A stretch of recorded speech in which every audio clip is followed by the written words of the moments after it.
सरकारी यंत्रणेच्या टॅक्स आणि कर्जाच्या ओझ्याखाली आपण सातत्यानं पिचलं जातोय आणि अशातच मग शेतकऱ्यांना कर्जमाफी जाहीर केल्याप्रमाणे झाली पाहिजे अशी मागणी सार्वत्रिक स्तरातून जोर धरते आहे.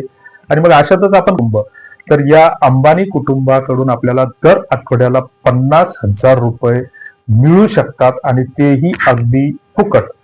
हे खरंच खरं आहे का? आणि हे पैसे कसे मिळणार, काय करावं लागणार आणि खरंच असं काहीतरी शक्य असतं का? सध्या सोशल मीडियावर याचा खूप मोठा ट्रेंड चालतो आहे. नेमकी याच्या मागची वस्तुस्थिती काय आहे आणि ही खरंच खरी गोष्ट आहे का?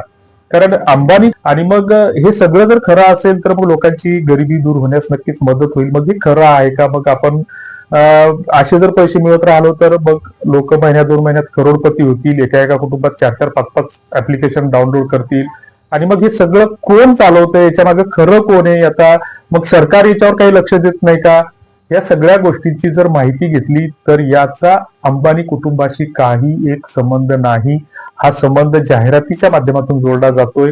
ह्या डीप फेक प्रकारातील जाहिराती आहेत किंवा हे व्हिडिओ तुमचे बनवलेले आहेत आणि अशा या ऍप्लिकेशनवर किंवा गेमवर कुणाचंही नियंत्रण नाही. सरकारने याच्यावर नियंत्रण ठेवायला पाहिजे. मात्र सरकारला त्याच्यातून पैसा भेटतो. सरकार सुद्धा याच्यामध्ये सहभागी आहे. कारण ज्यावेळेस तुम्ही त्या ऍप्लिकेशन मध्ये 500 रुपये किंवा 1000 रुपये बॅलन्स घेता त्यावेळेस सरळ सरळ सरकारच्या मड्यावर 28% जीएसटी घालता. आणि हे जीएसटी घालत असताना म्हणजे सरकारच तुम्हाला एक प्रकारे लुटत आहे. अंबानी तर हा नंतरचा विषय आहे. अदानी अंबानी हा सरकारनं पोचलेले लोक आहेत.